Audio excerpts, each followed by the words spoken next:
મારા મકાન માલિકે એક 14 વર્ષની નોકરાણીને ઘરમાં રાખી હતી, જે ખૂબ જ સુંદર હતી, તેથી તેના પ્રત્યેના મારા ઈરાદા બગડવા લાગ્યા, પણ માલિકના ડરથી હું ચૂપ રહ્યો. પરંતુ એક રાત્રે મકાન માલિક ઘરે ન હતો. મેં તેના રૂમમાં અંધારું કર્યું અને શાંતિથી પલંગ પર સૂઈ ગયો. થોડા સમય પછી 14 વર્ષની નોકરાણીએ મારા હોશ ઉડાડી દીધા, કારણ કે તેને માલિક સમજી મારી સાથે. જ્યારથી હું હોશમાં આવ્યો ત્યારથી મેં માલિક અને માલકીનના ઘરમાં નોકર જ હતા. મારા માતા પિતા બંને માલિક અને માલકીનના બંગલામાં કામ કરતા હતા અને ત્યાં ક્વાર્ટરમાં રહેતા હતા, તેથી જ મારું બાળપણ માલિક અને માલકીનના બંગલામાં વીત્યું હતું. પરંતુ જ્યારે હું મોટો થયો ત્યારે હું ડ્રાઇવિંગ શીખ્યો અને તેથી જ માલકીનની કાર ચલાવતો હતો. જ્યારે હું 18 વર્ષનો થયો ત્યારે મારા માતા પિતા ગામમાં તેમની જમીન વેચીને પરત ફરી રહ્યા હતા, ત્યારે બસ દ્વારા તેમનું અવસાન થયું. હું તે સમયે ખૂબ રડ્યો હતો, કારણ કે હું એકલો હતો. પણ માલિકે મને કહ્યું કે ચિંતા ન કર, અમે તારા છીએ. અને એ સત્ય છે, કારણ એ હતું કે હું માલિક અને માલકીનને મારા પોતાના માનતો હતો. માલિક બહુ સારા સ્વભાવના હતા, પણ માલકીન ખૂબ કડક હતી. તેને બધા નોકરો પર ખૂબ નજીકથી નજર રાખવાની આદત હતી. તે બંનેને પોતાનું કોઈ સંતાન નહોતું, એટલા માટે તે આખો દિવસ નોકરો પર ચીસો પાડતી હતી. માલિક રજાના દિવસે ઘરે હોય ત્યારે જ અમારા હૃદયને રાહત થતી, કારણ કે તે માલકીનને કહેતા કે કેમ નોકરો પર ચીસો પાડતી રહે છે, તે પણ માણસ છે. એક દિવસની રજા આપી પછી તે કહેતા, જાઓ એશ કરો, કારણ કે માલકીનનો બધો ગુસ્સો માલિક તરફ થઈ જતો હતો. તે કહેતી, તમે જ બધા નોકરોને માથે ચઢાવો છો, જો હું નહીં હોઉં તો ઘરને કચરામાં ફેરવી દેશે તમારા નોકર. માલિકનો સંકેત મળતા જ અમે બધા ખુશ થઈને ઘરની બહાર નીકળી જતા. મારી સાથે માળી અને ચોકીદાર પણ આવતા હતા. અમે 3 છોકરાઓ પહેલા દરિયામાં જતા નહાતા અને આનંદ માણતા. ઘરે પાછા આવતા તો માલિક આનંદ માણતા. ઘરે પાછા આવતા તો માલિક સ્મિત કરતા અને અમને પૂછતા કે કેવો રજાનો આનંદ માણ્યો. અમારો માલિક ખૂબ જ ખુશ વ્યક્તિ હતો, પણ માલકીનનું મોં સોજેલું જ રહેતું. તે અમારી સામે ગુસ્સેથી જોતી અને કહેતી કે કાલે તમારા માલિક ઓફિસ જશે ત્યારે હું તમને સીધા કરી દઈશ. બધો સમય આમ જ પસાર થતો હતો. ત્યારે અચાનક મારા જીવનમાં એવું તોફાન આવ્યું જેને મારું બધું બગાડી રાખી દીધું. માલકીને એક સુંદર 14 વર્ષની છોકરીને તેના કામકાજ માટે રાખી હતી. તેથી ખરેખર વાત એ હતી કે હું, માળી અને ઘરનો ચોકીદાર, અમે ત્રણેય યુવાન હતા. અમારી ઉંમર 18-20 વર્ષની વચ્ચે હતી અને આ તે સમય છે જ્યારે વ્યક્તિ યુવાનીમાં પગ મૂકે છે. તેને કેટલીક બાબતોમાં વધુ રસ પડવા લાગે છે અને તે છોકરી ખૂબ જ સુંદર હતી.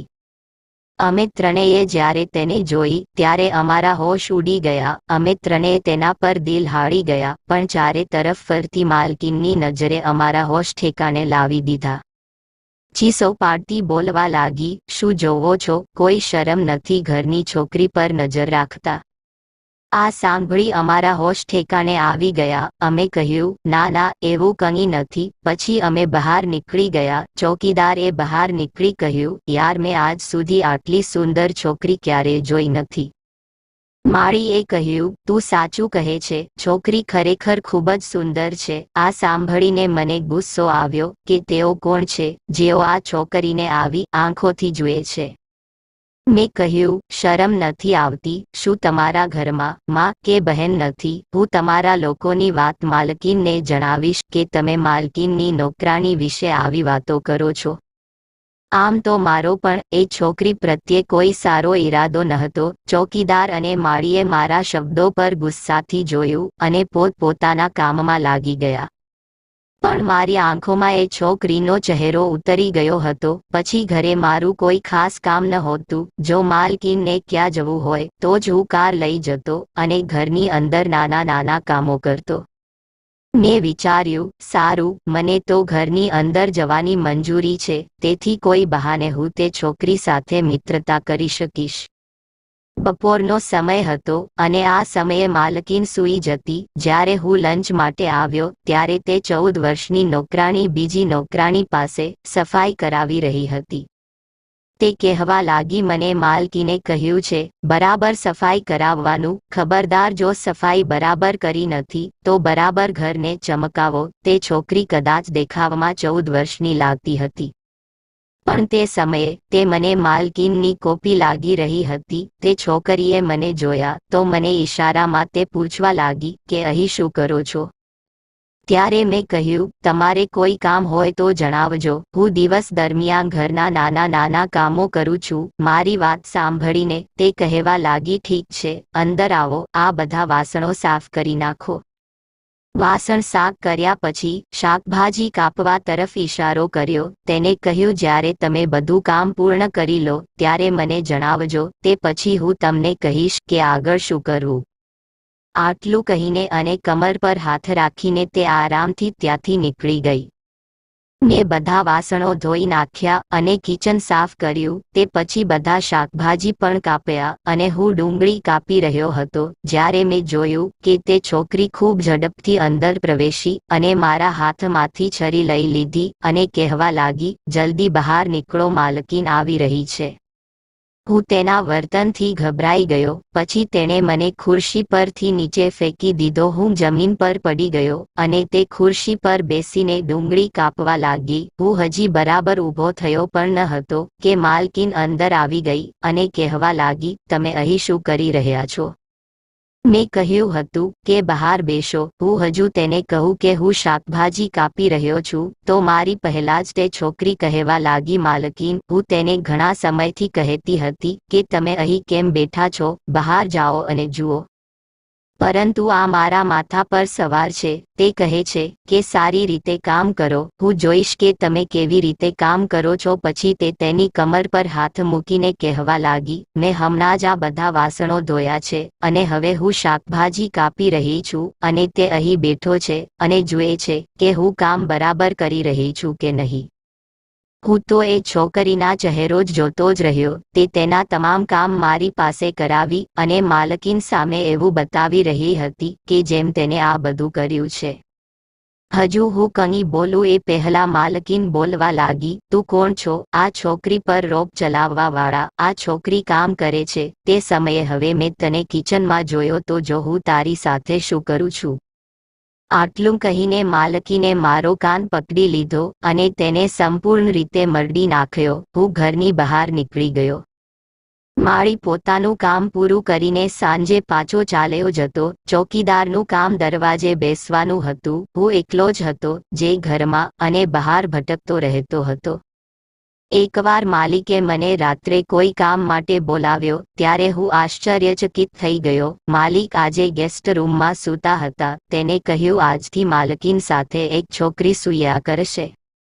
મેં કહ્યું, કેમ? માલિકે ઊંડો શ્વાસ લીધો અને કહેવા લાગ્યા, તમે જાણો છો કે આ ઘરમાં તમારી માલકીનની વાત ચાલે છે, મારી હેસિયત શું છે?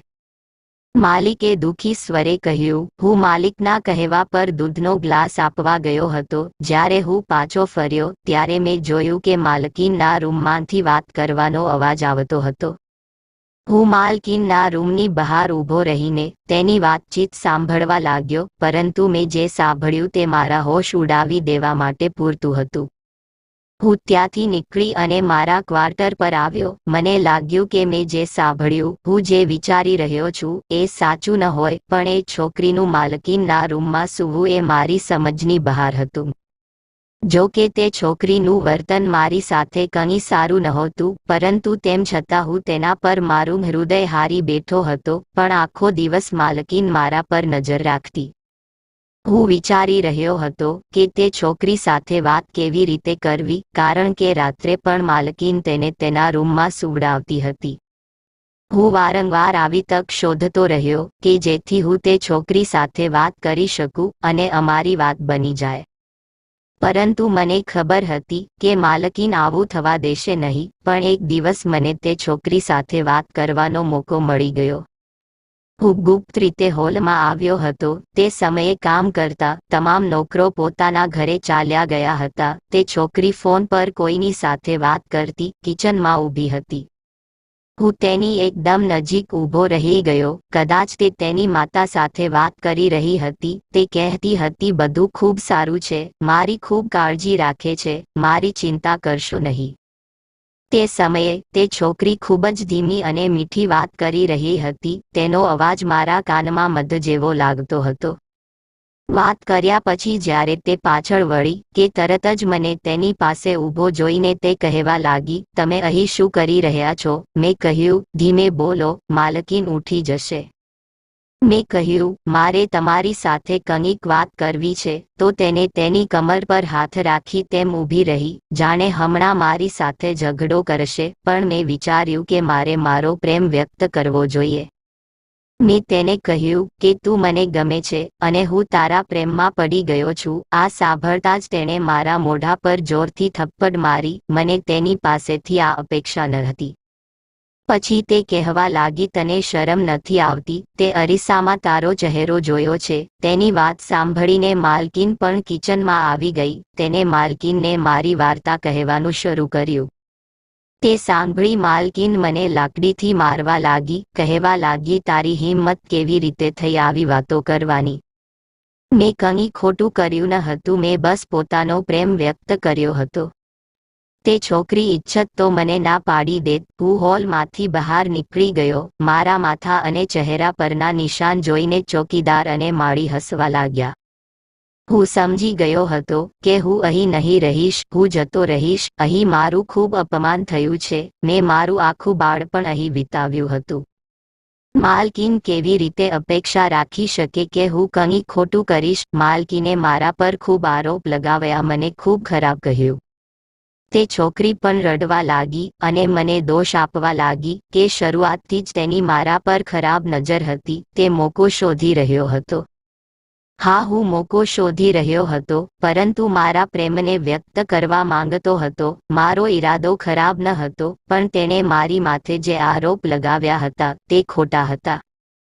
મને ખબર ન હતી કે હવે હું ક્યાં જઈશ અને ક્યાં નહીં, પરંતુ મેં મારા કપડાં બેગમાં નાખ્યા અને આંસુ સાફ કરતો બહાર નીકળી ગયો. જે બાદ માલિકની કાર ઘરના દરવાજા સુધી પહોંચી હતી. માલિકે મને જોયો તો તે તરત જ કારમાંથી નીચે ઉતરી ગયા. કહેવા લાગ્યા, ક્યાં જાવ છો? મેં મારા આંસુ સાફ કર્યા અને કહ્યું, હવે આ ઘરમાં મારા દાણા પાણી પૂરા થયા. આ સાંભળ્યું કે માલિક ખૂબ દુઃખી થયા અને બોલ્યા, શું થયું? મેં માલિકને બધું કહ્યું અને એમ પણ કહ્યું કે હું અહીં નહીં રહીશ.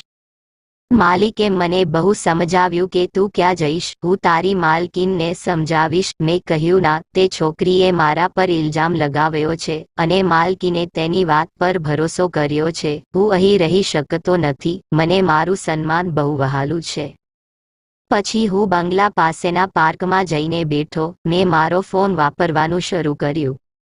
લાંબા સમય સુધી રડતો રહ્યો. હવે મને એ છોકરી પ્રત્યે નફરત થવા લાગી. તે દિવસે જ્યારે હું રૂમની બહાર ઊભો રહી તેમની વાતચીત સાંભળી રહ્યો હતો ત્યારે તે છોકરી માલિક ખિલાફ માલકીનના કાન ભરી રહી હતી. પણ હું શું કરી શકું?